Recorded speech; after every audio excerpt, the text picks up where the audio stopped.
So this is the building at the FDA. It's a lovely campus outside of Washington, D.C., somewhat paling in comparison to New Orleans, certainly food-wise, but a nice place to visit if you're considering some travel. So, and just to show you the breadth of the organization, we are part of the group that regulates drugs. The Center for Drug Evaluation and Research, and the Office of New Drugs is within that center, but of course the FDA has a broad scope. So, turning to the issue of rare diseases, it's interesting. I mean, if you combine all of the varying types of rare conditions, they're actually not uncommon. About 1 in 10 Americans has a rare disease. Of course, the incidence of the individual types of diseases is low, but cumulatively, this is a major issue. Many identified diseases, and unfortunately few with either any treatments or with adequate treatments. These are often serious diseases that are progressive, some fatal, and again, only few have an FDA-approved treatment. Now, fortunately, there has been more progress, as I'll share with you, but still only a small proportion have adequate treatment. Of course, many of these are genetic disorders, and many affect children. Now, this is a bit of a complicated slide, but let me walk through it because I think it's interesting to look at the changing landscape of the kinds of drugs that we've been approving over the past decade. So in the blue columns, I'm showing you the drugs that were approved about 10 years ago, and in the reddish columns are drugs that are approved in 2018. And if you start on your left, for rare diseases, there's been a doubling of the number of drugs that were approved from 10 years ago to last year for rare diseases, and also for targeted therapies. What do I mean by targeted therapies? I mean drugs that are specifically targeted to molecular defects, to molecular driving lesions that have been recognized and for which there's therapy. So targeted therapy also a dramatic increase over the past 10 years. What's also interesting, moving to the right, is drugs for common chronic conditions have gone down from 60 back in 2017, 2018, as a percentage of the overall approvals, down to 30% of the overall approvals. So shift towards targeted therapy, shift towards drugs for rare conditions, and a reduction in the drugs for more common chronic conditions. Well, let's turn to some regulatory definitions for what do we mean by orphan and what do we mean by rare disease from a regulatory viewpoint. Well, a rare disease is defined, and this is part of the Orphan Drug Act, and I'm going to talk more about that in terms of how it stimulated the development of drugs for orphan conditions. So this is a rare disease which occurs in less than 200,000 people in the U.S. There's some other provisos, but essentially it's a disease where either the prevalence or if the target is prevention, the incidence of the disease is less than 200,000 people in the U.S. An orphan drug is a drug or a biologic product that's used for the prevention, diagnosis, or treatment of patients with rare diseases in the U.S. So let's turn to talking for a moment about the Orphan Drug Act, because this contributed to the rise in the development and therefore the approval of drugs for the treatment of rare diseases. Now, this was enacted more than 30 years ago, and the intent was specifically to stimulate the development of products for patients who have rare diseases. Prior to the passage of this act, there was only about 1 per year of drugs targeting patients with rare diseases. And now, as I'll share with you again, about 40% of the approvals overall in the last several years have been for rare conditions. Now, why is that? Well, it's not just the Orphan Drug Act, although that has contributed to it. It's a multifactorial transition. There's better targets, so the science has moved forward dramatically. We now can identify many of the lesions that gives companies working in this area some targets for the development of drugs. There's new platforms. We've approved drugs now with platforms that weren't available 20 or 30 years ago, antisense oligonucleotides. The first drug in a class called siRNA, which can specifically target molecular defects, was approved this past year. So scientific advances, new drug platforms, of course, and quite controversial, the economic, the financial incentives, access, pricing has been a substantial issue as well as a driver, and certainly something that we have to better understand and try to manage. But I will say that the incentives under the Orphan Drug Act have contributed to the progress that has been made, even though it's not yet sufficient. This offers drug companies that are interested in getting into this area a number of incentives: a period of exclusivity, a reduction in the development cost, taxes, a reduction in filing fees, and other advantages. So it does contribute to a positive economic environment for stimulation of development in this area. And it has led to a marked rise in the number of products that are approved with orphan indications. This is going back for a number of years, but I think you can see that in the past decade, there's really been quite a remarkable increase in the number of approvals of drugs or drug indications for orphan conditions. So very promising, but again, the challenge is that this is still only a small proportion of the rare diseases that we've identified, and of course there are many still not yet identified. So much work to be done, but obviously this reflects a lot of progress in this area. Now, this is looking at the number of new molecular entity approvals over the past years. And as you can see, it sort of waxes and wanes. But if you go back to 2016, where we've had a bit of a low, 2017 and 2018, those numbers started to rise. And in fact, last year was really kind of a banner year for new drug approvals. We got close to 60. We just missed it by one. So close to 60 approvals last year, which was a record. And I think that just suggests that there's a lot of innovation going on across our country and really globally in the development of drugs. And that's an exciting time. Now, what's, I think, particularly interesting and relevant to this morning is that the proportion that are for rare conditions is substantial. Over the past years, as you can see, it's about 40%, and last year it was almost 60% of the approvals were for rare diseases. This might have been targeted therapies or therapies otherwise for rare conditions. Now, I'd like to also talk a little bit about some of the changes that have occurred in the types of drugs that are being developed for rare conditions. So a bit of a complex slide, and let me just have you focus on the left. This is looking at the change from the 1980s into the last decade, or this decade rather, looking at the proportion that are biologics. So these are mAbs, these are other types of biologic platforms, protein or peptide type of drugs and other biologic type drugs. And as you can see, going back to the 1980s to this past decade, we are seeing a doubling in the proportion that are biologics. This is just consistent with the transition we've seen generally with the kinds of drugs that are being approved, an increase in biologic drugs. What about the targets? Well, as you can see, there has been, and I think this is probably pretty evident to those who've been following drug development in the news, an explosion in the number of therapies for oncologic diseases. So there's been a marked increase in hematologic and oncologic drug approvals. The proportion for endocrinology and metabolism has actually fallen down, although the absolute numbers has not. But we're certainly not seeing a large growth in drugs for endocrinology and metabolic disorders. In terms of the proportion directed towards rare identified genetic disorders, a modest increase over the decades from about 12% to in the past decade, about 18%. And finally, and just recognizing the really dramatic rise in the science in this area, more and more drugs for targeted therapies. These, again, are drugs that are specific to molecular defects that are identified. And as you can see, back in the 80s, essentially none. The first drug in 1998 for a drug for breast cancer was the first targeted therapy, and in the past year, now 15% or so of drugs for targeted therapies. And that's only going to rise as we identify and then target more molecular drivers. That will allow us to more specifically manage patients who have a particular defect. This may be a defect within a larger, more common disorder or a defect within a fairly rare disorder, but it allows targeting of therapy and potential for greater benefit. Now, I'd like to segue from that introduction to rare disease, treatments, and orphan products to just tell you a little bit about how we think about approving drugs. And then I'm going to apply that to how we approve drugs for orphan conditions.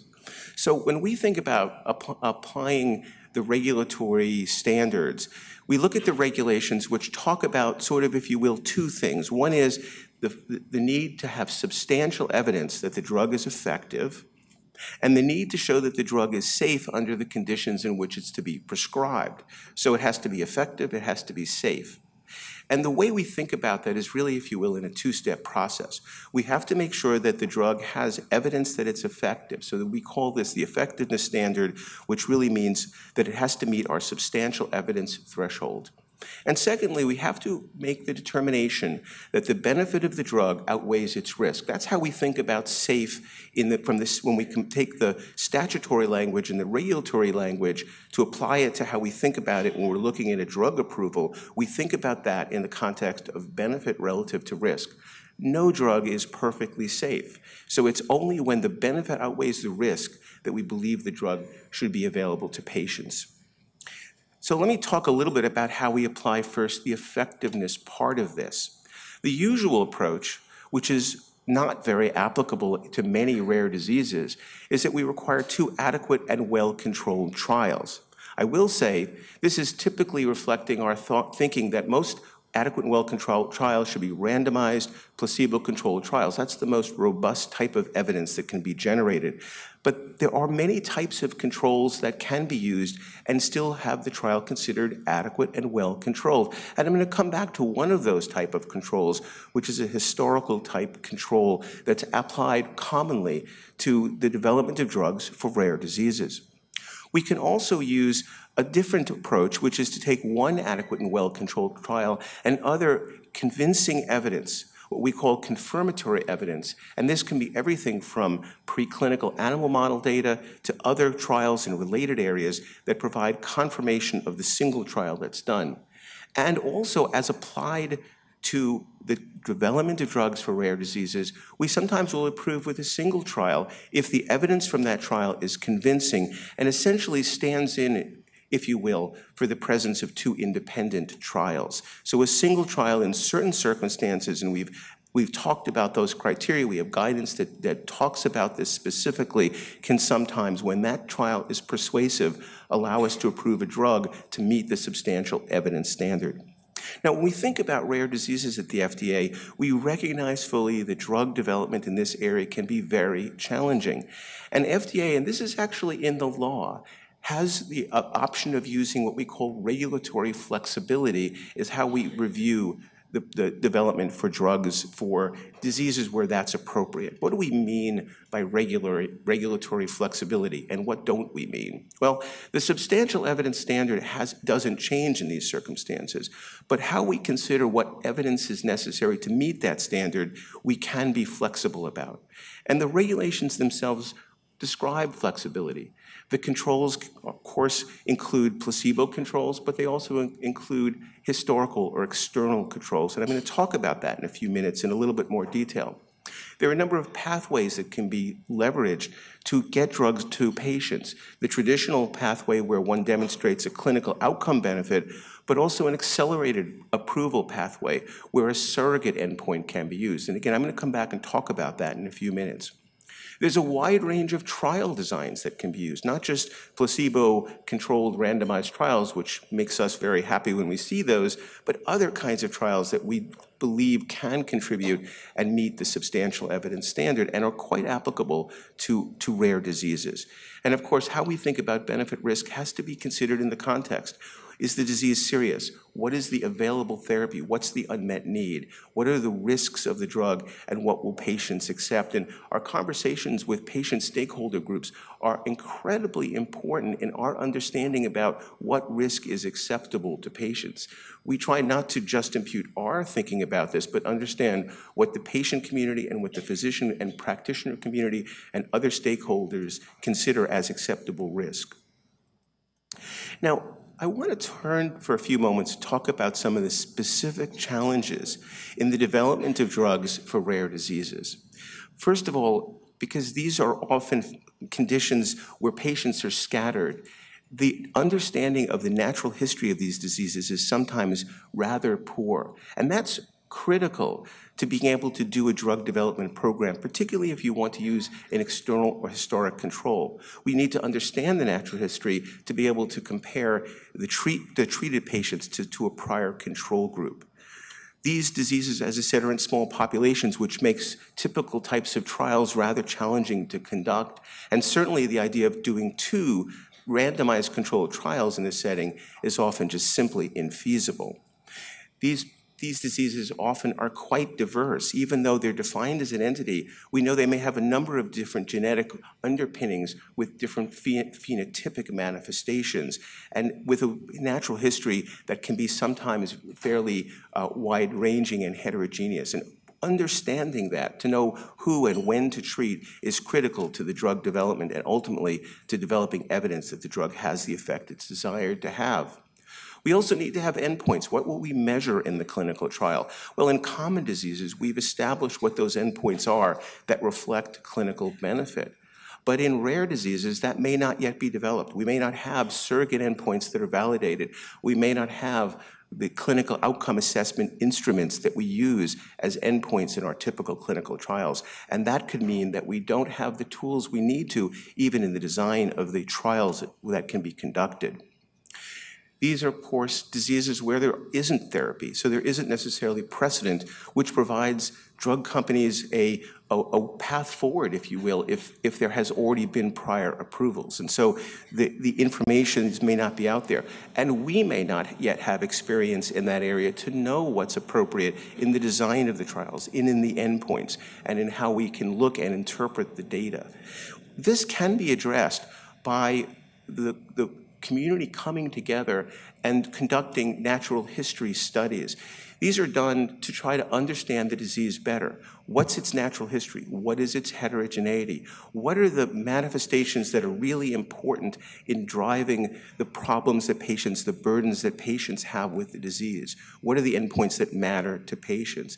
These all can emerge from natural history studies, and there's been many examples of patient communities coming together and providing an infrastructure through registries or other means to define and to help to understand the disease, to provide future control groups for single-arm trials, to help to develop endpoints, or simply to understand the disease better, which can enable drug development. And active patient communities make a huge difference in driving forward these kinds of studies. There are umbrella groups like NORD that can enable and provide some of the infrastructure, for example, for patient-based registries.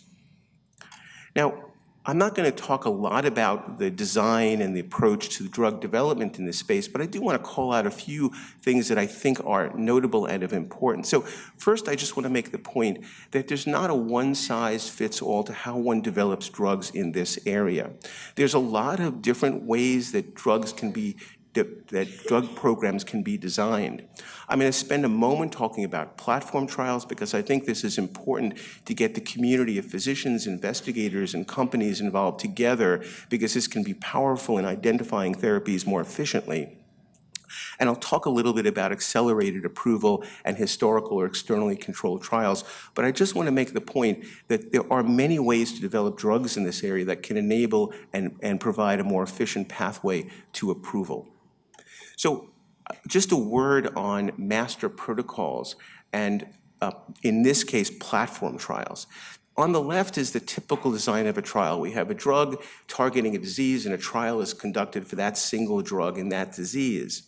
A more efficient approach, particularly when there are a number of candidate drugs available, is to do what's called a platform trial, a network of investigators coming together, bringing patients into a single master protocol and testing a series of drugs. You might start with drug A, B, and C. If C is ineffective, it drops out of the trial. If A is effective, it moves forward to more definitive collection of evidence. If B is indeterminate, it stays in the trial till enough information can be collected to make a determination. If a new drug comes along, it can be put into that trial and examined.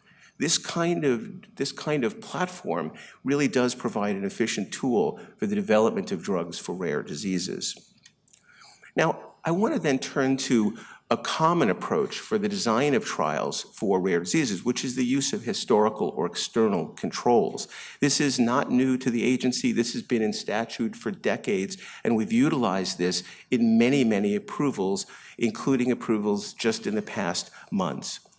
Historical controls take a single-arm trial where all patients are receiving the drug, and brings in a prior treated group to provide the control or comparison group. But of course, we need to be sure that those patients are pretty well matched. If you took a group of patients, sorry, let me see if I can go back, oops. Can you see if you can go back about 3 slides? Sorry. So if you took a group of patients that was receiving the drug and compared it to a group of patients who had a much more severe disease, of course you'd see the patients who were treated appear to do better than the patients who were started off in a much more severe condition. You need to know that the groups are pretty well matched, so you need to know that the patients are comparable to draw any inference or conclusion. Sorry. And we've used historical controls with trials that are 1,000 patients, and we've used it with an approval last year where a drug development program included 12 patients with an ultra-rare disease. And again, the critical element is having a robust natural history cohort where we really understand the characteristics of those patients and can compare them to the single-arm trial. Now, in general, this is really applied where there's a serious disease and no available therapy, and where the clinical course is well understood, and particularly comforting to us is where the drug effect is large. Because a large drug effect covers many design issues or problems. Certainly, if there's a very large effect, even if the matching isn't perfect, the conclusion is likely robust that the drug works. Now, let me give you an example of an approval from 2 years ago for a drug for a rare condition. This is for a condition called, this is in the category of neuronal ceroid lipofuscinosis, or Batten's disease. This is a deficiency of an enzyme, and it leads to the accumulation of the substrate of that enzyme. It occurs in very young children. It's a progressive deterioration and with neurologic compromise and ultimately fatal. The treatment was the replacement enzyme directly inserted through a port to the CNS. Now, this single-arm trial showed in blue, as you can see in this graphic, looked like there was a fairly slow rate of deterioration. And the initial data we got suggested, in fact, that the comparison was deteriorating rather rapidly. On the other hand, when we looked at that data, the comparator group was not anywhere comparable to the treatment group. They were quite distinctly different, and so we didn't have confidence. But FDA statisticians and clinicians worked very closely with the company. They submitted a great deal of data to them. We worked collaboratively. We found comparative patients that were highly matched to those in the treated group, to the single-arm trial, and the results are what you can see, a fairly clear prevention of progression in this very severely progressive neurologic disease, and the drug was approved. Now, I want to turn for a few moments to talk about targeted therapies, because this is going to be an area of tremendous growth over the next decade. Again, these are conditions where there is an identified molecular defect that can be specifically targeted. And while this has been leveraged commonly in the development of drugs for cancers, it's increasingly being used in many other conditions, and I'll give you an example in a moment of a drug targeting a rare pulmonary disorder. The first of these was a drug targeting HER2, the EGF receptor, in breast cancer patients. But as I said, this is now spread to many other areas. We've seen this in neurologic diseases, in rheumatologic conditions, muscular dystrophy, for example, and as I said, in pulmonary diseases. So let's talk about that for a moment, because I want to illustrate how the understanding of the disease can enable very efficient drug development and regulatory approval. So this is cystic fibrosis, and this is just a cartoon that just says that there are two kinds of defects that contribute to the defect in the chloride transporter, which is the underlying problem in patients with cystic fibrosis. It can be a functional disorder of the transporter, or the lack of transport, a structural defect in the transporter. The drug ivacaftor modulates the function, doesn't particularly change the structure or the availability of the receptor. So here, a specific defect in the function of the receptor, this G551D, targeted by ivacaftor in a placebo-controlled trial, and you can see a rapid increase in what's shown here as pulmonary flow rate, a very nice effect, an important effect for patients. But this was approved just for this single defect. How could we broaden the approval and broaden the labeled indications? Well, working with the sponsor took a cell-based assay, knocking in a variety of different genetic defects into the cell line and testing it with this drug ivacaftor, and looking at the drugs that increased chloride transport, which is what's shown here. And those defects where there was an increase in transport were the drugs that were added to the label, and the defects which were not modulated were not added. So those defects that showed modulation were added to the label, the defects that were not modulated were not. And this was importantly supported by a registry study from a very, very engaged and active patient stakeholder group. And that registry, in addition to this in vitro cell-based assay methodology, allowed for the marked expansion of labeling of this drug. I want to talk for a few moments about the types of options we have and how we can leverage to develop drugs in this area. The fast track and breakthrough are ways that we can enhance IND development, the development phase of drugs. We can use priority review to accelerate our review, and accelerated approval can also be used, and I'm going to come back to that. This is looking at breakthrough designation. This is, again, a pathway where we can move working closely with the sponsor to help to accelerate drug development. And you can see this has dramatically grown over the years.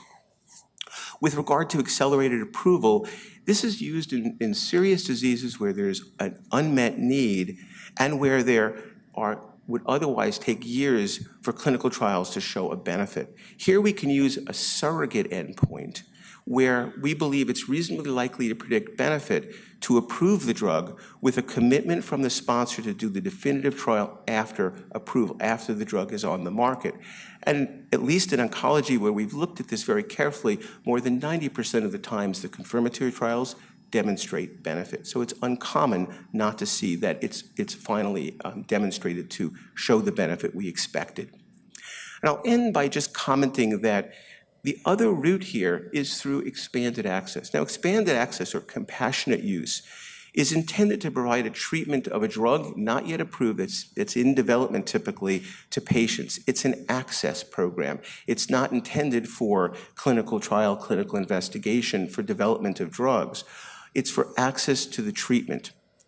And yet, the information that is obtained through expanded access can be relevant. And a number of the approvals over the past decade, 20 years for rare diseases, expanded access information has contributed.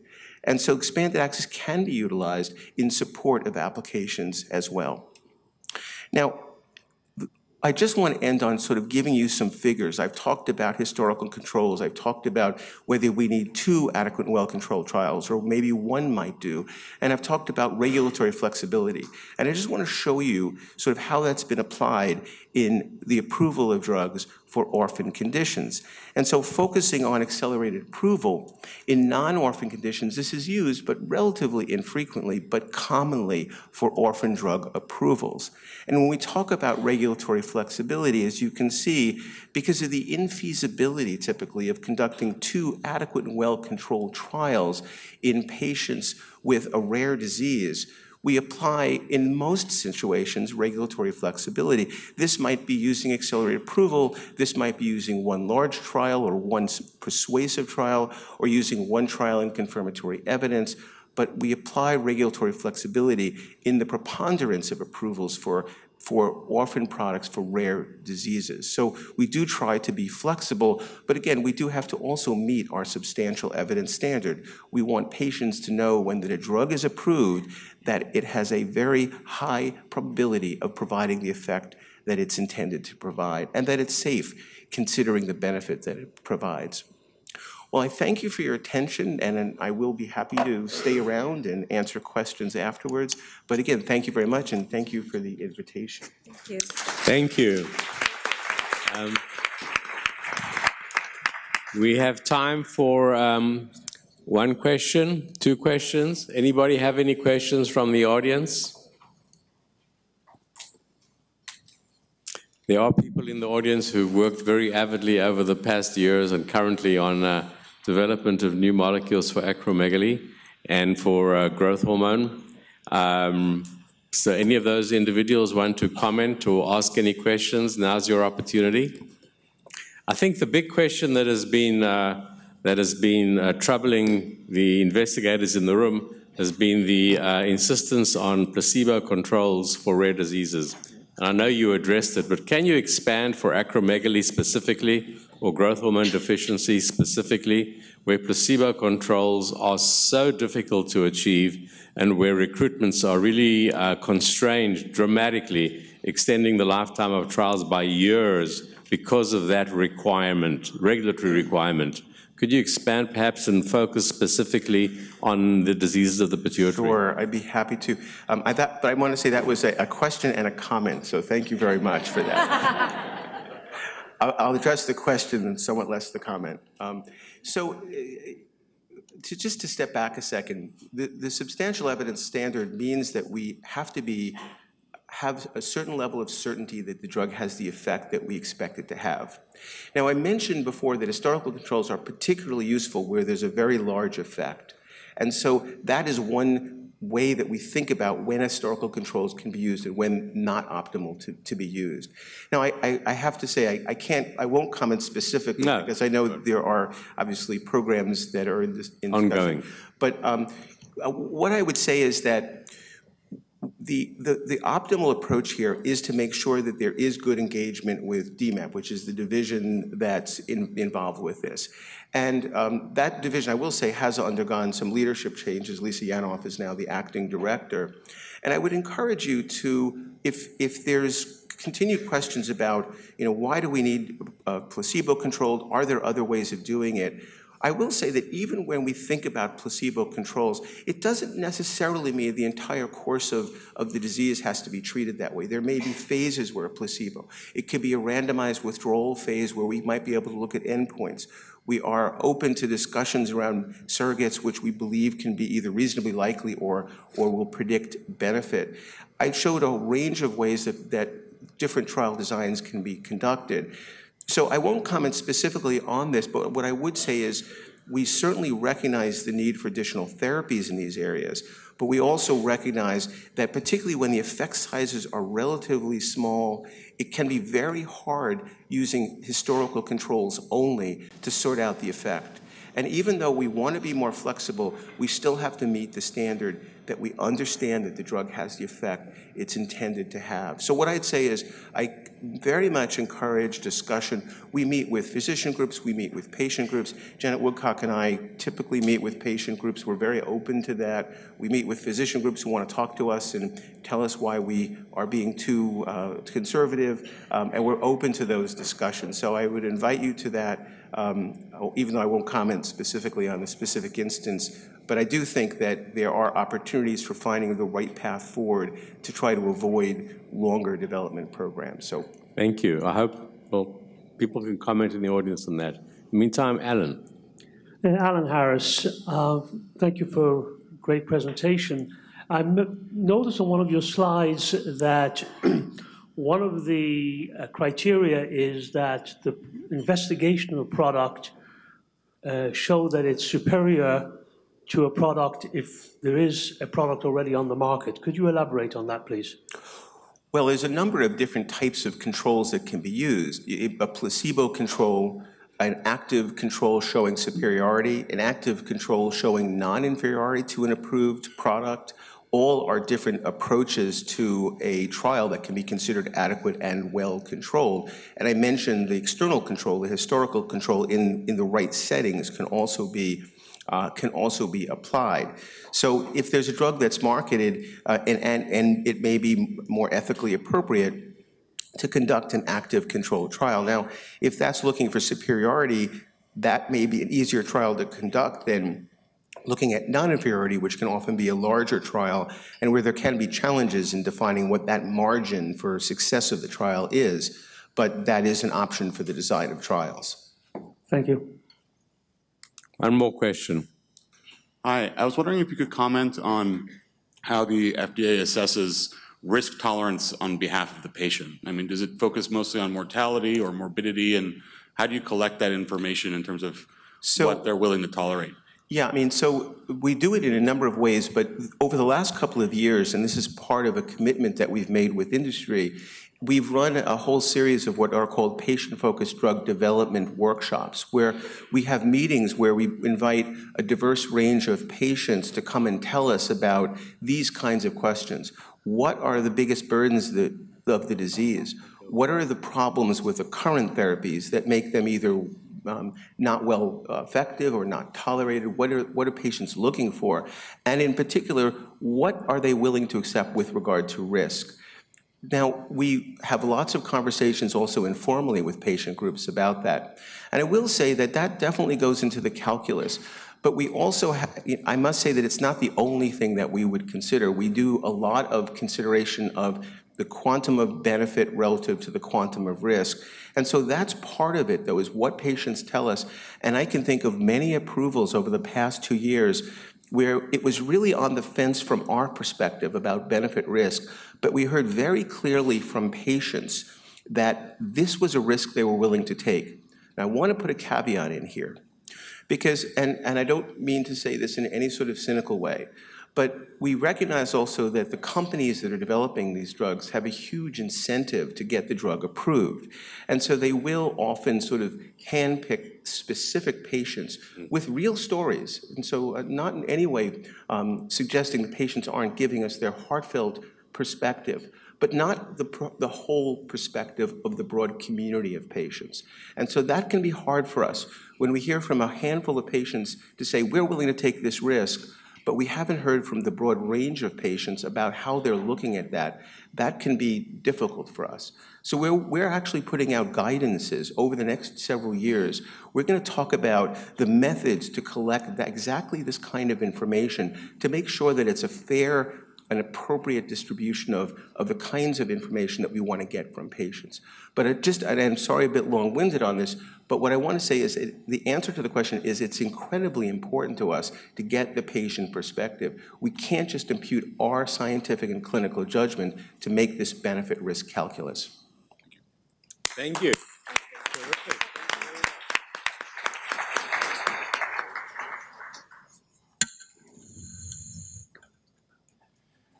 Good morning, and I also, like Shlomo, want to welcome the acromegaly community. Here, I understand there are somewhere between 150 and 200 patients and their families here with us this morning. So from the standpoint of the Pituitary Society, we welcome you here. This next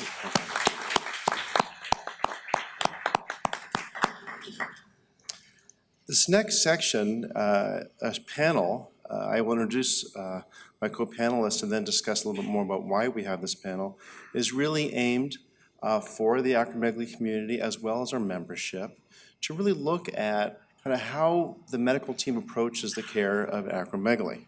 So this is a new tactic for us, and we have a great team put together to do this with you. From my far left, I'd like to introduce Karen Liebert, who is a clinical nurse with expertise in pituitary disorders from Mass General Hospital. And next to her is Daphne Edelman, who is a clinical nurse specialist also from Northwestern University. And Jill Sisko, who you heard a few minutes ago when Shlomo introduced her, who is the president of the acromegaly community. And I want to welcome my panelists here with me today.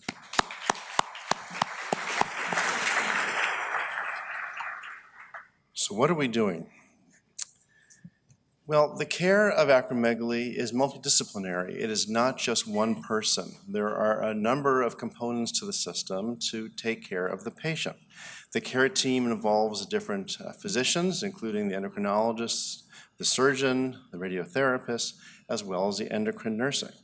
And it also involves the form of communities, such as the acromegaly patient community, who offer a wide range of support in many different ways. There is much information out there, and yet sometimes very difficult to get this information. And it really has been a boon for us as clinicians to have communities such as the acromegaly community, which can give information, can be a central resource to patients to offer the information so they can advocate for themselves, for example, in their own care. And I would pass the torch over to Jill. Tell us a little bit more about the acromegaly community. Hi, good morning.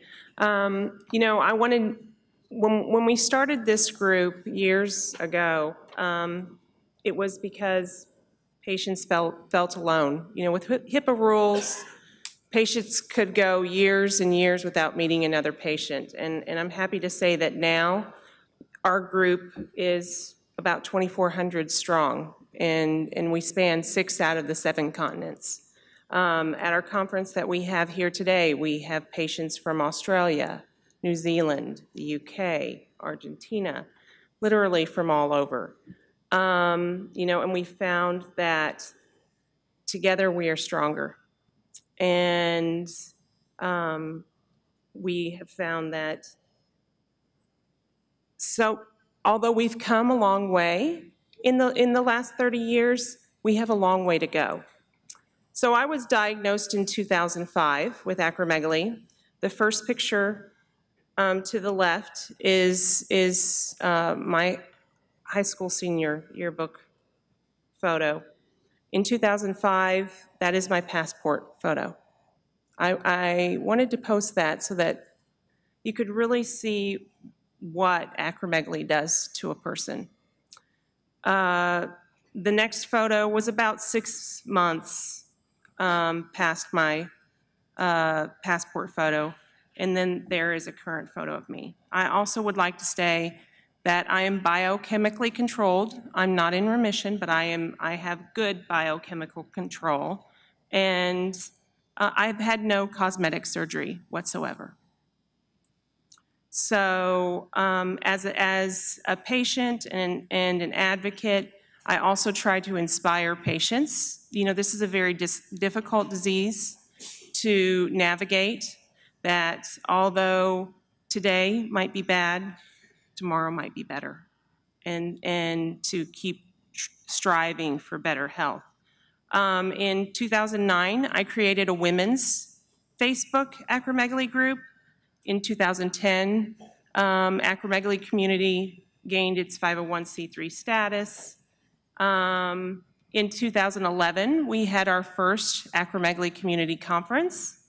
And current, we have 5 support groups. They're all closed support groups.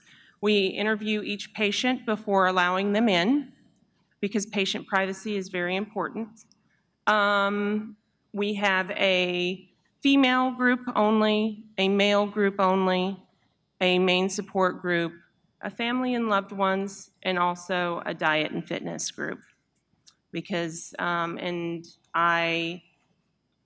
our groups are monitored 24 hours a day, and we try to keep it very supportive. I've been told that patients with this condition are very different compared to most patients out there. We're more empathetic. We're more, I think it's because of everything that we've had to go through our disease process. But, you know, we need the extra support. We also host a biannual educational conference where I bring in typically some of the best. We bring in a pain specialist, a rare disease counselor, an endocrinologist, and a neurosurgeon. And, you know, we try to support the patient. So, next slide. Next slide goes on to. Okay. Yeah. Okay. Can I ask? But that's a little bit about our group. Can I ask members of the acromegaly community and their families to raise your hands so we know who's here? Wow. Wow.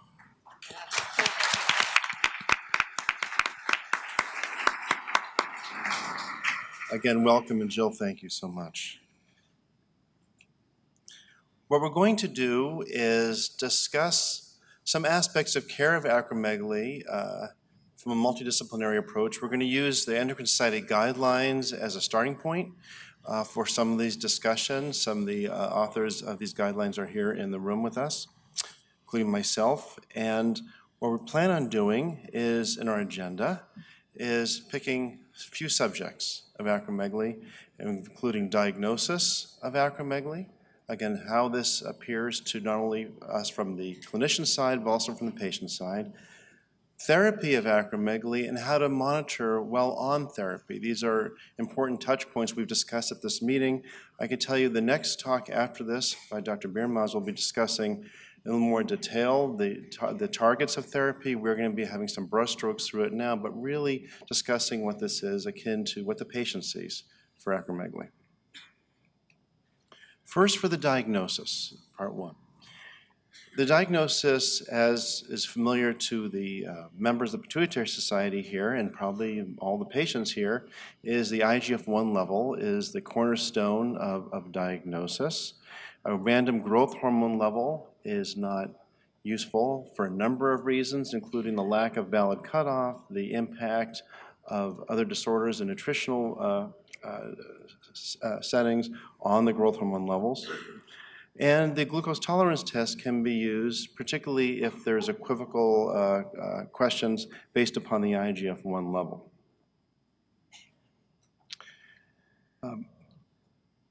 When we discuss this in a few minutes, you'll be hearing from the panelists and from Jill kind of what this is like from the patient view. So I'm using this as a setup for the diagnosis.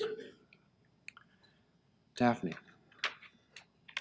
So I wanted to take this opportunity to thank the Pituitary Society. This is also a first for the endocrine nurses to attend Pituitary and to be part of Pituitary Society. Thanks so much to Dr. Melmed and Dr. Klebanski, who's not here today, unfortunately. So as far as therapy, the first line of treatment for patients is really the transsphenoidal surgery. And next slide. And in particular, the only thing I really want to stress as far as surgery is you want to really have a surgeon that is experienced, and particularly go to a hospital that has done many surgeries as well. So surgical experience in a hospital that has done a lot of surgeries is very, very important, because as a patient, you'll have less post-op complications, you'll have shorter hospital stays, as well as the less chance of fatality. Next. And after surgery, the assessment usually involves a growth hormone level done immediately after surgery, but the kind of sine qua non of knowledge that the patient is in surgical remission is based upon the follow-up test, including the IGF-1, done approximately 12 weeks later. The nadir growth hormone level is, again, useful, particularly immediately post-operatively, looking for a value of less than 1. And then the question comes up, which is where we're going to try to work as a panel and discuss, is what do you do if the blood tests are not concordant? We talk about IGF-1 levels, but as we have heard in these sessions at this Congress, that the IGF-1 level is of question. What is a normal IGF-1 level? And then there's the issue of the assays of measuring IGF-1 and growth hormone. So what is normal? Normal as defined by 95% of IGF-1 values in the normal range, or normal in what the patient feels? What is considered normal? What do we do when the blood tests are not concordant? Karen. So this is always probably a sticky area, because I think it's not so clear-cut, and it gets muddy at this point. So the most common finding, I think, is when the growth hormone level is normal, but the IGF-1 level is elevated, and it's usually just mildly elevated. So the question is, what do you do with these patients? It usually means that the disease is mild, and you just want to look for other symptoms or other reasons why it could be elevated. Is there residual tumor there that you're catching this a little bit early? We usually go by the patient, or we try to go by the patient in terms of feeling whether, this IGF-1 level is really true, or do we just treat the symptoms that a patient may be feeling? So a lot of times the symptoms that we treat initially when we have just a lower IGF-1 level that's above the normal range are headaches and weakness, and maybe a trial of low-dose medication might resolve some of these symptoms. But it's a trial base, so it's not set in stone. Less commonly is if the growth hormone level is high, but the IGF-1 level is normal. And often that means it's something related to the IGF-1 and not necessarily the disease process itself. It may happen if somebody has poorly controlled diabetes. Estrogen in women can affect IGF-1 levels, and certainly nutritional status can lower IGF-1 level. And again, you need to look at the patient and determine, is this something that we need to monitor more closely? Is it something that's an assay issue or IGF-1 issue? So this is complicated enough for the physicians and nurses in the group, but what is it like from the viewpoint of the patient? And we've asked Jill to comment. What is it that many of you who have acromegaly have experienced when you see these levels, some normal, some high, they're different results? How do you interpret that in your own setting? Jill. Well, there's a lot of patients in my group that are frustrated because their IGF-1 levels are in the normal range, but they're still symptomatic. And unfortunately, the quality of life of the patient is very poor. And I'm a big proponent of quality of life for the acromegaly patient. I've spoke to many, many people that have told me that the quality of life for an acromegaly patient is much poorer than what it is in other disease states. And I think that personally, I think that signs and symptoms are just as important as that number. And perhaps we're missing something. Perhaps, we only know what we know at this point, science-wise. But in the future, we might find that there's something that's missing that's causing those signs and symptoms. And I think that we need to do more to help the patients control those signs and symptoms. It's always better to treat the disease and not the symptoms. And I deal with patients every day that are symptomatic. And I myself, in the past, I've been extremely symptomatic, but when I got the disease under control, my signs and symptoms aren't nearly as bad. Jill, what do you tell people who may feel poorly and yet whose numbers are contradictory or normal? What do you tell them at that point? Well, first of all, I come at them at a point of view that I do understand where they're coming from, that I do believe that there is still so much more to be learned regarding this disease. I also try to send our patients to the most knowledgeable doctors out there. As you all know, finding physicians that treat multiple patients, our patients tend to have a better quality of life by seeing those physicians. And I also tell them, I ask them what they're doing with their diet. I don't know if you all know this, but regarding diet changes, we've in our diet and fitness group, there's a reason, in my opinion, that they do the oral glucose tolerance test. It's because we do not process our sugars properly. So I try to promote to patients to keep their blood sugar levels at a consistent level. That tends to help with the signs and symptoms of this disease. But, I do believe that possibly 50 years from now, we will look back just as we are 50 years prior, where we're like, wow, there's been so many changes.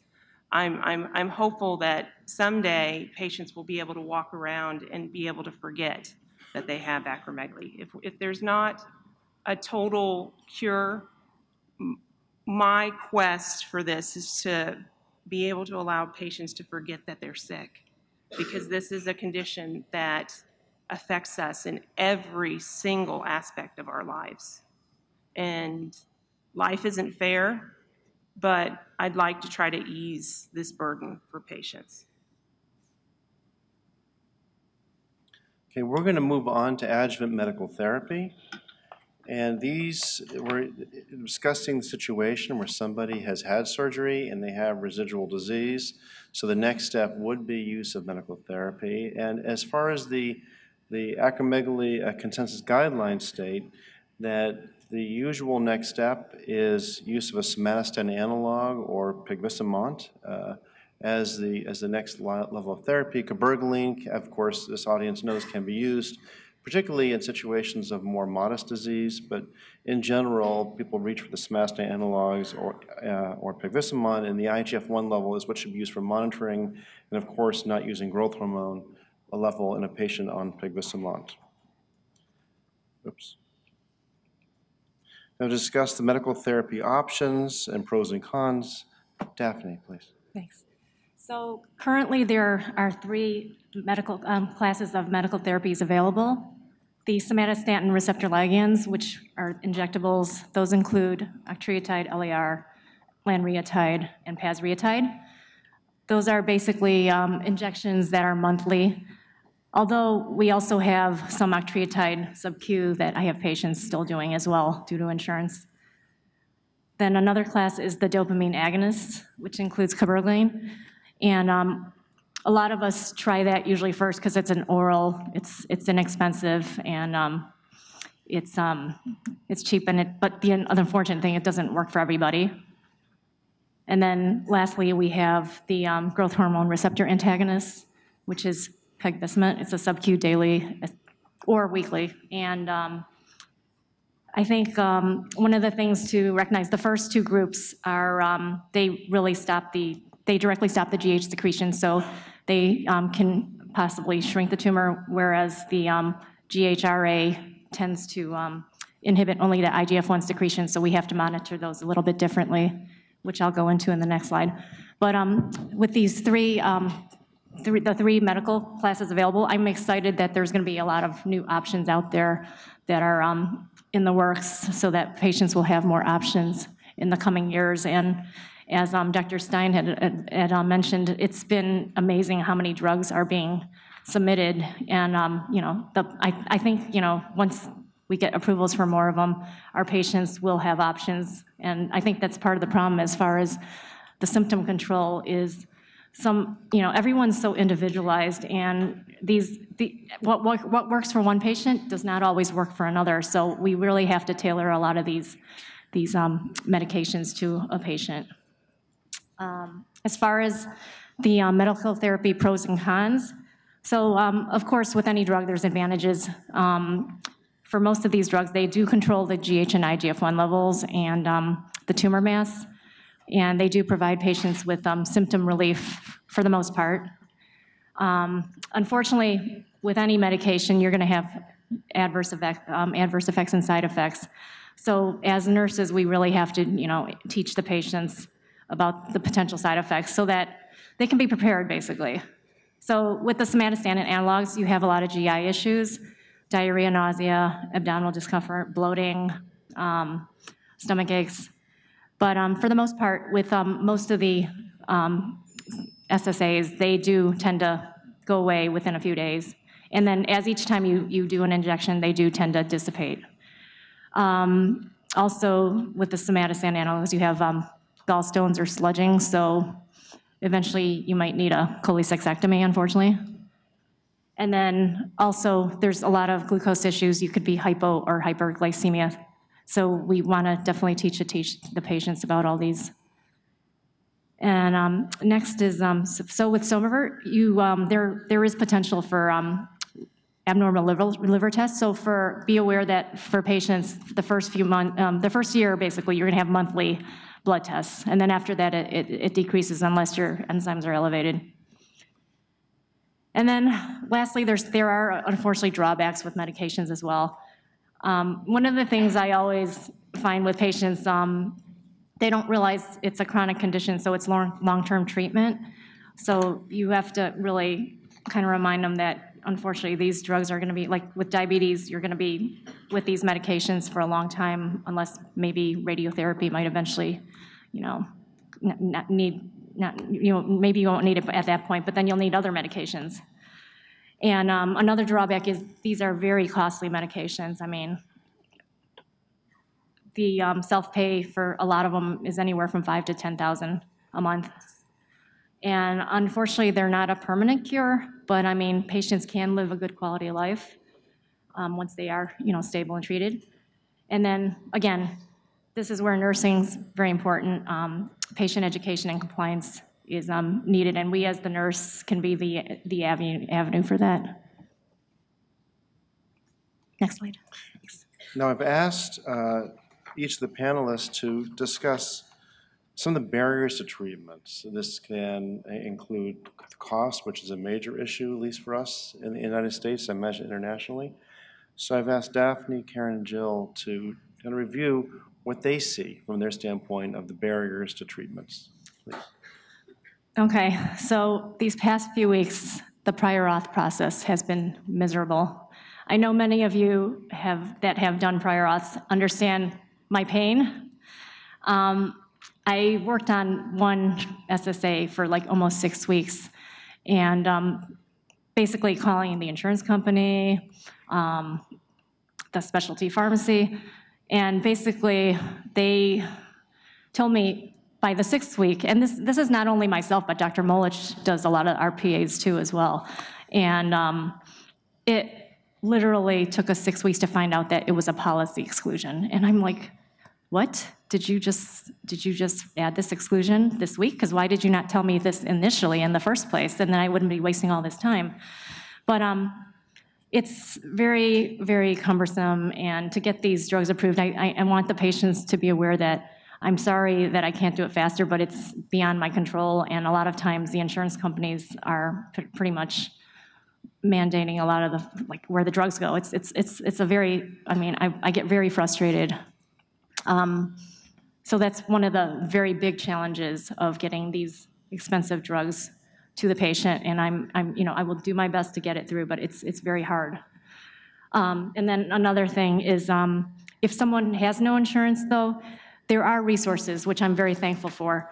So a lot of the pharmaceutical companies do provide assistance for those on commercial insurance. However, if you're a Medicaid or Medicare patient, there are programs as well, but they're not as easy to get access to. And I just want to mention a couple of them. Patient Access Network is really good. And then NORD, you mentioned NORD before. Then there's also a HealthWell Foundation. And then Patient Services Incorporated are very good to work with. But in all honesty, I haven't had to use the Medicare ones in a while.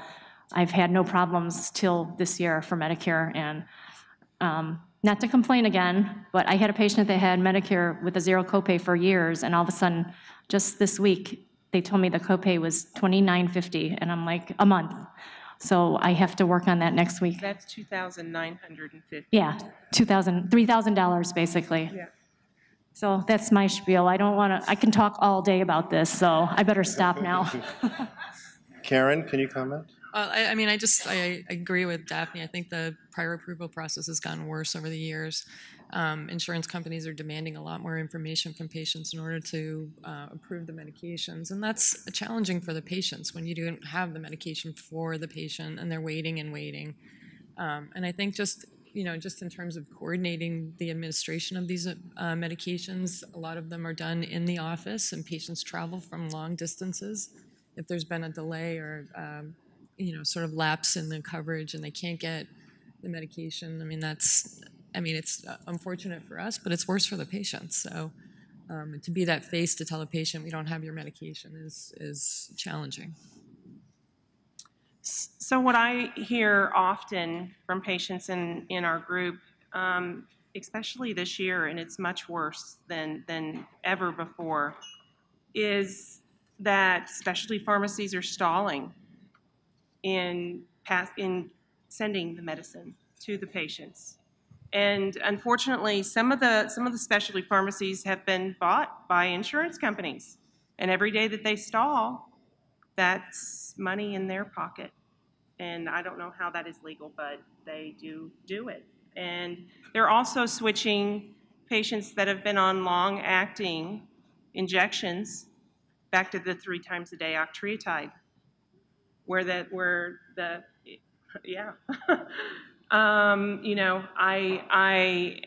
always tell patients, appeal. These medications are lifelines. I wouldn't be up here today with, and have the quality of life that I have if it weren't for medication. And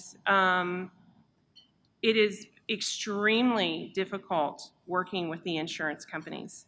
And I personally have worked with most of the pharmaceutical companies to enact the best patient support systems out there. Ipsen has a $5 copay. Pfizer has a $5 copay. Novartis has a $25 copay. And within the last year, insurance companies have been saying, well, we will use these copays. We have no issues using these copays, but none of it will be applied towards the patient's deductible nor their out-of-pocket maximum. So even though these companies have high maximum limits, it's hitting these limits before the end of the year. And so patients are still having to pay. What I do with patients that can, at the time, I tell them to self-pay and then get reimbursed. And the specialty pharmacies know who are paying those bills because a lot of them have purchased these specialty pharmacies, and so it's made it very difficult. But if the patients self-pay and get reimbursed, and some of these companies have really good reimbursement programs. I know that Pfizer has told me that they have a 14-day turnaround, which, if a patient can even put it on a credit card and then get reimbursed, if they have an out-of-pocket maximum of, even $5,000, $7,500, it's much better than $20,000 that these specialty pharmacies are double dipping in order to get.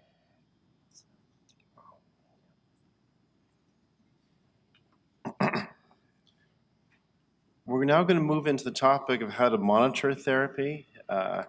We, of course, have available to us biochemical testing, the growth hormone and IGF-1 levels, but what's critical here is also monitoring for the improvement in signs and symptoms and the quality of life outcomes in patients who have acromegaly, particularly when we're discussing the comorbidities associated. We're going to discuss a little bit more about the comorbidities, but I'm offering the panelists to have any further conversation about what they are seeing in terms of monitoring for therapy.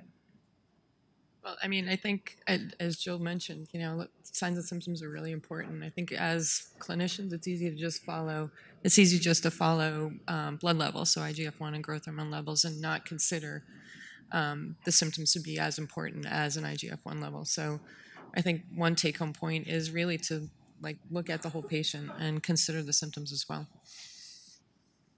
I agree with Karen. I think a lot of times we do look at just the numbers, but everyone's numbers, everyone could be at a different, level. Like someone might be at a lower end of an IGF-1 and they feel, awful there versus at the higher end. So it depends on the patient. So you really have to look at the patient holistically. And I think sometimes for studies, we do a lot of the AcroQOLs and things like that in the acromegaly index symptom questionnaire. Maybe we need to start doing those. But I know if you add just one more thing to clinical practice, it gets tough for a lot of our docs. So I'm not trying to make more work for you guys because we actually just implemented a new Epic system. So yeah, Epic is everywhere. But I think we do have to actually just, include symptom control too as well, or at least think about it when we're looking at our patients. Symptom control is the #1 complaint in my group. And it breaks my heart to hear the stories that I hear. And we need a way to gauge. And I've been working for years with these, the Acro QOL and such. And those are good tools that really need to be utilized. Even the Acro tracker. I don't know if any of your patients have brought in data from the Acro tracker to where they can, say, these were my symptoms for the last 30 days. Could you please look at these? Because, like I've said, our quality of life isn't what it should be. And I think that if we pay more to the signs and symptoms, our quality of life will improve greatly. And that's what needs to be done. And we as patients, we understand that the IGF-1 and GH are important biomarkers. We just don't feel like it's the only one that should be looked at. I have personally, like I've said, I've worked with survey companies and such that have interviewed patients and then directly interviewed the physician. And those interviewers have told me that the disconnect between physicians and the patients are shocking in our disease state. And I think it's because we focus so much on the IGF-1, and I understand why we focus, because that's something that is measurable. But at the same time, we are humans just like you, and we want the best quality of life possible. And in so many cases, that IGF-1 isn't representative of how we feel. So.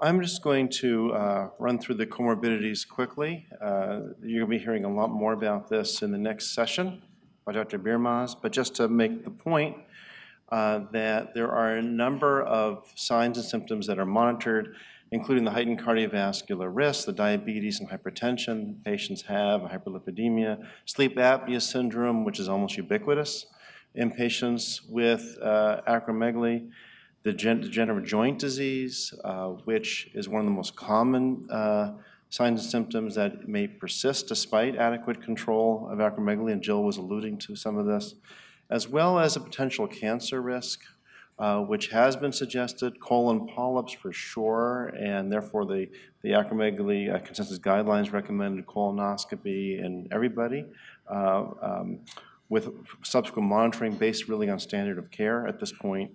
But these are issues that need to be monitored in all patients. I'm going to skip through some of this.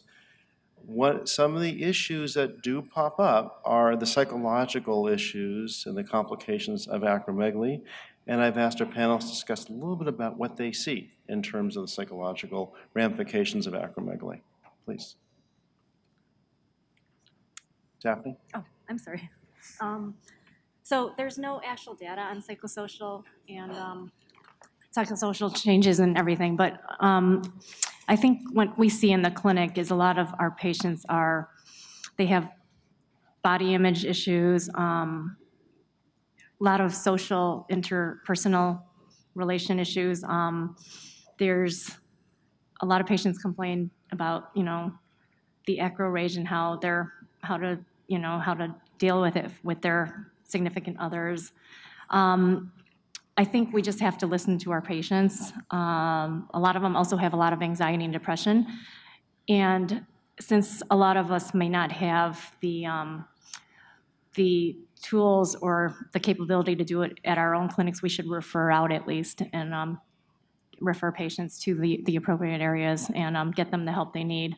And sometimes a lot of them don't always want to admit that they have issues. So I think that's another, I'm plugging the nurses again, but we are the ones that are with the patients the most, and they probably feel the most comfortable with us, and they will really tell us what's going on more, and that's where you can connect and really try to navigate and get them the help they need. Because at the end of the day, like Jill said, we're all humans, and we all do need some help. And from the clinical side of things, clinical trial side of things, I think we don't use a lot of quality of life questionnaires or assessments in our clinical practice. I think, with some of the newer clinical studies that are coming out, quality of life and questionnaires are being incorporated. So hopefully we'll get some more data from those studies that, will sort of pinpoint a little bit more what the true issues are and what, as clinicians, we can help out patients first. Maybe start with one or two sort of side effects or quality of life symptoms and then expand from there. So I'm hoping in the future too we'll have some more data and at least get it out in the sort of publications. So in our community, depression and anxiety is a major issue, unfortunately. And because of this, years ago I was in a car accident. And the first thing that doctor did was say, we're going to put you on medicine. And then he said, we're going to put you on antidepressants. And I thought, why are you putting me on antidepressants? I'm not depressed. And he said, oh no, it's preoperative because a lot of people with back injuries tend to go through a depression. And with this, I ask myself, because we are dealing with a hormonal condition that affects the patient in every aspect in their life, why isn't their mental also being moderated every single time they go to the doctor?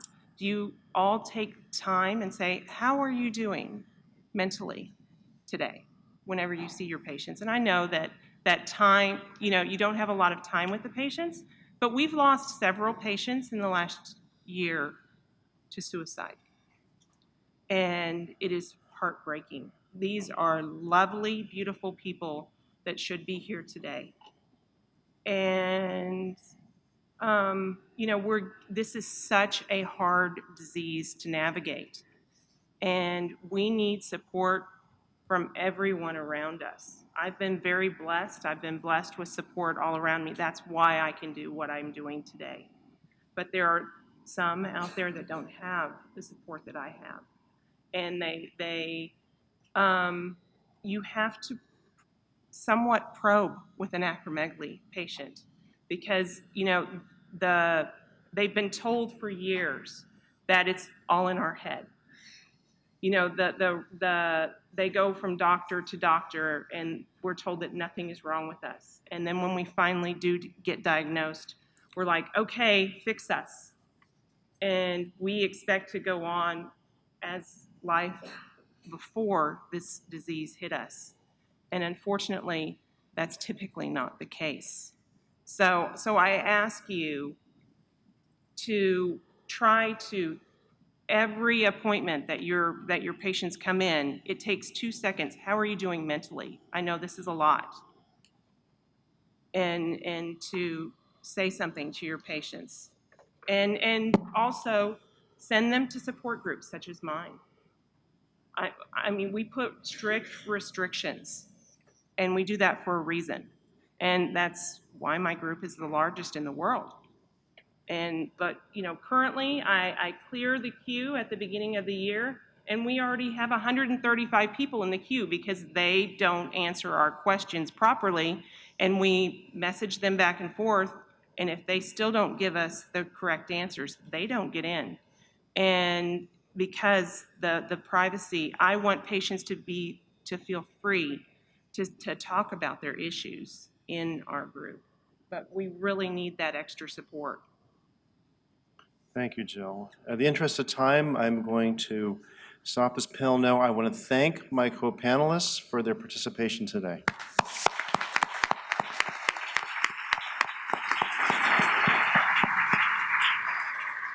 I'd like to invite the next speaker up, Dr. Birmaz, whose topic is patient-reported outcomes and clinical assessment tools, refinement of acromegaly treatment goals.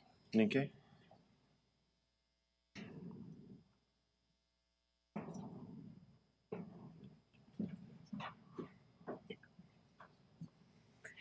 So thank you very much for the invitation, and it's really an honor to speak here today to this audience of patients and doctors, so important to improve the expectancy in acromegaly. Acromegaly management and the refinement.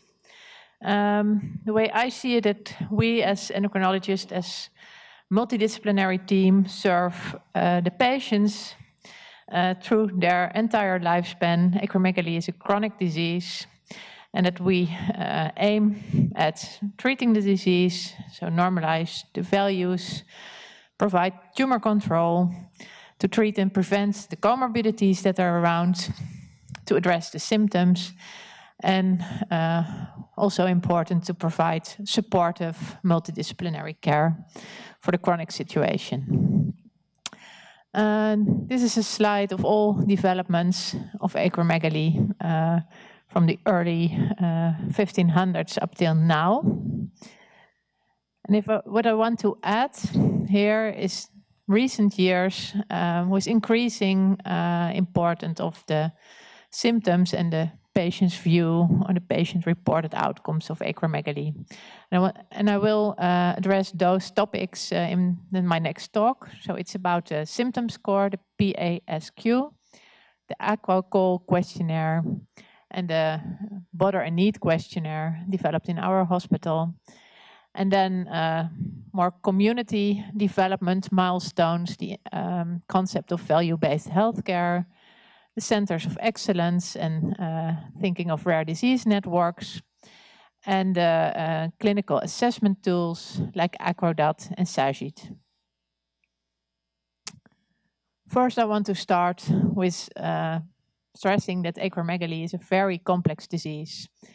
And don't forget the expert. The more clinical experience, the better it is possible to try to balance all things that are important for the treatment, to choose from different treatment options, to treat, to not treat, and to address all issues that are around. But there is another expert, and that is the patient. And we are increasingly aware of the importance of the patient's view in treating the disease. So I think the first structured way of well, dealing with symptoms, and that's somehow a patient-reported outcome. It is also a combination of clinician and patient-reported outcome, I would say. And I want to mention the trial of the pegvisomant in the New England Journal of Medicine. And I think that was one of the first trials that really used the PASQ in a systematic way. And what is very nicely shown is that short time normalization of IGF-1 levels is associated with improvement in symptom scores. And those symptoms, so it's soft tissue swelling, arthralgia, headache, perspiration, and fatigue are thought to be the most prominent symptoms in active acromegaly. And so they're very acromegaly specific. And we see that they're sensitive to change. So if you achieve disease control, those symptoms really improve. And it's important to realize that the extent of improvement is a little bit symptom specific. For example, fatigue and swelling and perspiration tend to improve more quicker and more profoundly, while headache and joint pains may persist in substantial number of patients. And why? Are there persisting symptoms despite this full biochemical control? Of course, that could be because of the long-standing growth hormone excess that has been there prior to achieving controls. That could be true for joints.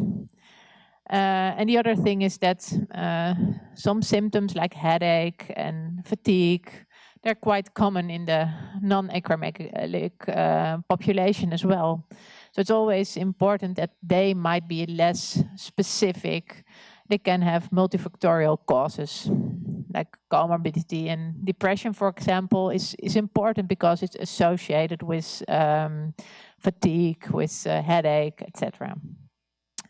But those symptom scores, they're very easy to use. And although we need to hurry always in the clinic, it's nice to have them from 1 year ago, from 6 weeks ago, if you're intervene in treatments. So we, and the PASQ, and especially when we have an app with an echo tracker, it's easy to use and we really can do it, and I think it's added value. It's important to realize that this score has not been truly validated and there are some variations around, and I think it's important to try to obtain like one standard score that's is used by everybody. So they're included in clinical trials already. They might be used in some clinics for clinical monitoring. And it's easy when you exchange patients between centers to have those scores available, because if you see the patients yourself all the time, you see more than only the PASQ. But if you change between doctors, some kind of a standard score is helpful. Then over to the Acromegaly. Acromegaly is developed by Susan Webb from Barcelona. And I think it's the first really disease-specific quality of life instrument, very important milestone for the acromegaly community, because very important patients' reported symptoms are asked in this list. And if you answer the questions in the AcroCall, we get a total score, we get a physical limitation score, we get a psychological score, who is divided in things important in appearance, so facial changes, etc., and a psychological score, so the mental status and the personal relations. And the list is 22 questions, so it's quick, but it takes a while. And of course, it's difficult how to apply this in the practice. Aligned with the AcroCall development, many centers have started to measure cross-sectionally, usually in chronic patients, quality of life. And this is a summary of all published SF36. So it's a general health-related questionnaire data up to 2015. And then it's very clearly shown that in active disease, the low score, the worst quality of life, on all domains that is measured, acromegaly is very severely affected. And if you treat the cohorts that are on control or in chronic follow-up, quality of life improves, but it does not normalize. And if we are looking at factors of influence of quality of life, then it's, for example, joint pain, symptoms again, depression, also BMI, and not so much growth hormone and IGF-1. And that's interesting because, of course, if you improve disease activity, quality of life improves, but it's always important to realize there's more around than only growth hormone and IGF-1. So to summarize, the AcroCall is very, this was the first instrument, and it was derived from experienced doctors and evaluated and constructed together with patients. It's well validated in the patient group. It's available in many languages. It is used in trials, and it's really focused on issues important in acromegaly, and not so much for the comorbidities and the other pituitary issues that may play a role. If you use it, you should not use it too frequent, because there's a, well, if you repeat, you can remember the questions the last time. It could be of use in outcome registries, but we don't have yet experience. And well, I don't think there's a lot of experience using clinical practice and how to feed back to patients and which cutoff scores are best. And if you're thinking of generic quality of life, of course, there's lots of experience. There are lots of reference data, and there's possibility to compare with other disease. And that's sometimes important to really stress that acromegaly is very serious in comparisons to other also non-endocrine diseases. So these are used in trials as well, and the same repeated remembering issue is around here. Probably for clinical practice, these lists, these generic lists, are not really dealing with the problems that are around in the patient group. Quality of life is a very complex concept. It's multifactorial, multidimensional, multidisciplinary. And I want to stress that there's so much more around than only biological disease. It links to symptom status, that links to functional status, then it's about health perception, and that makes up overall quality of life. And you have to include patient characteristics like personality and coping. And you have also need to include the partner and the social network, which is really important in the overall concept of quality of life scores.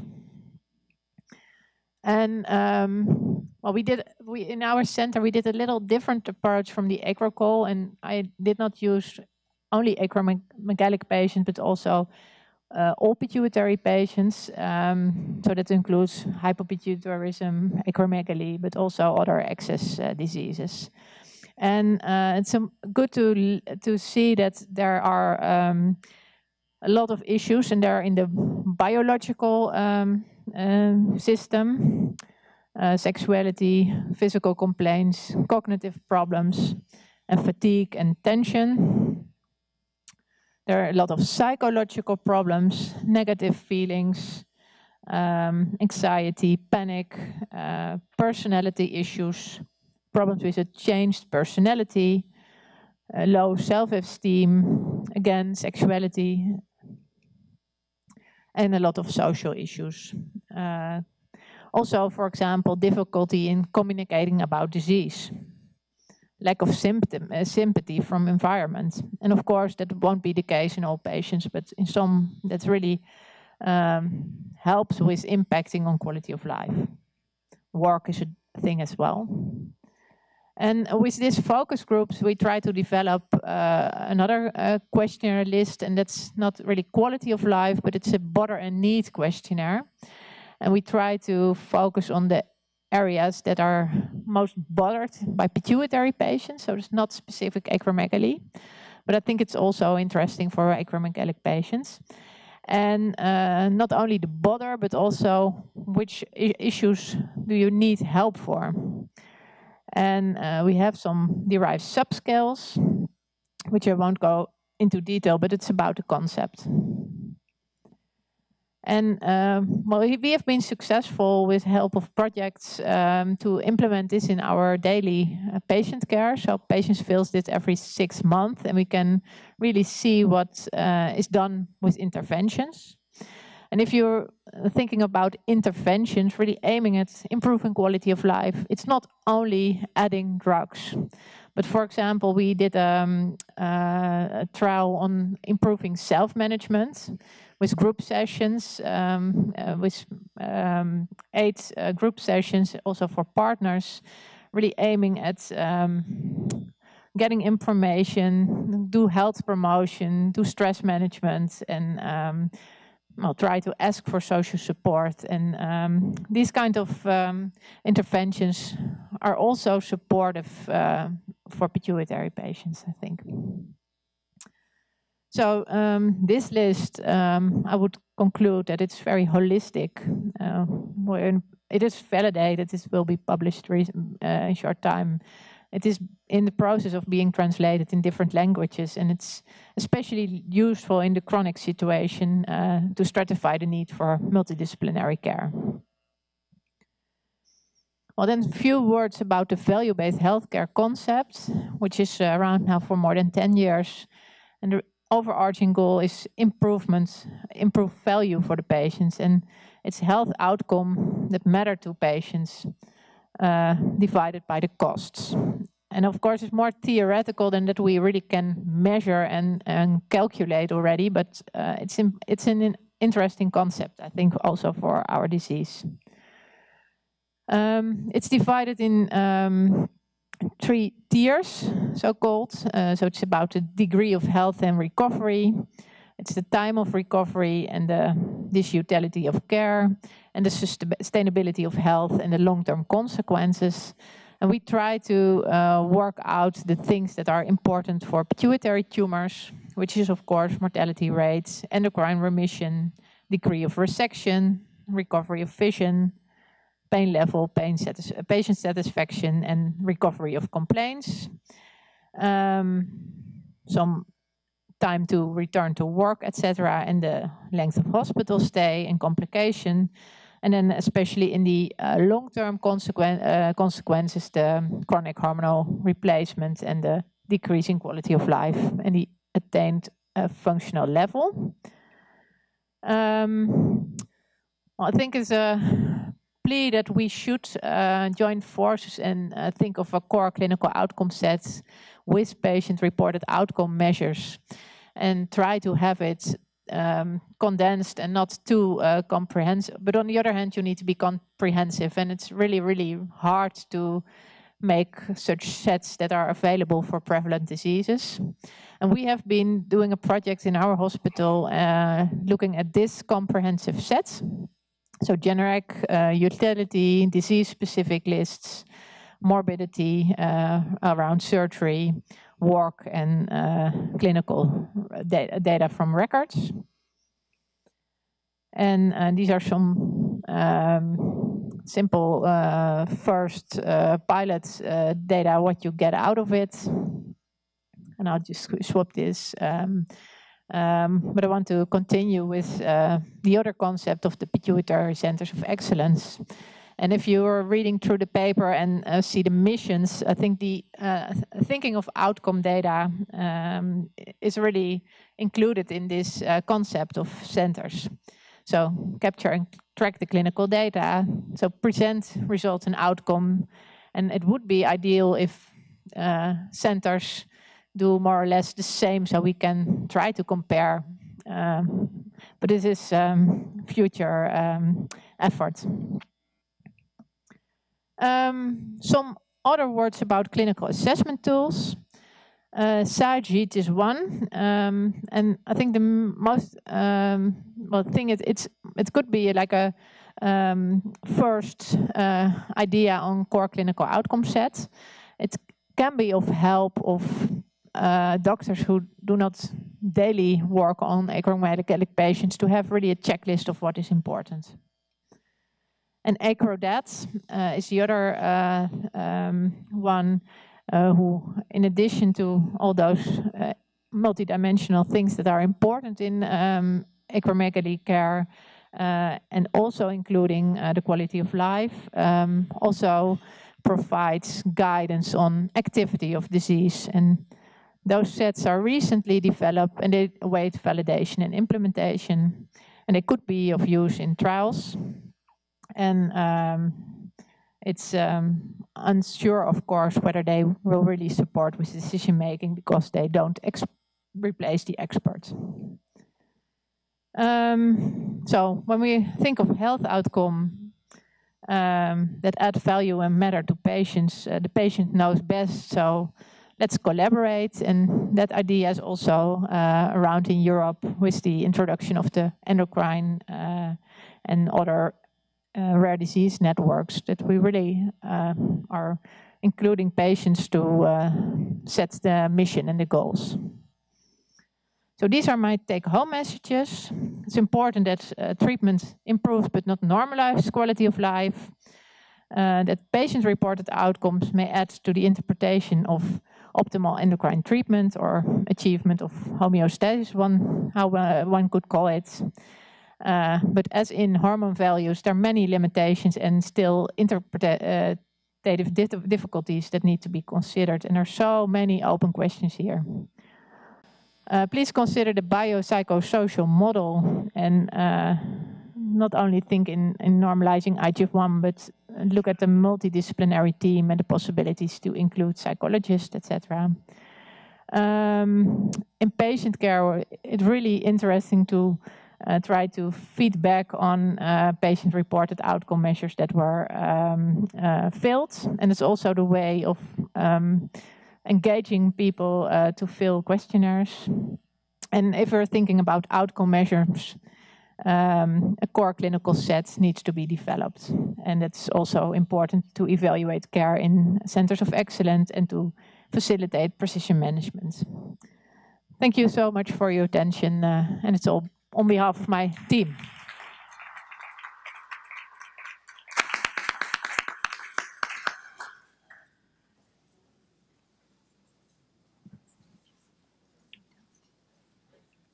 Questions? Oh, yes.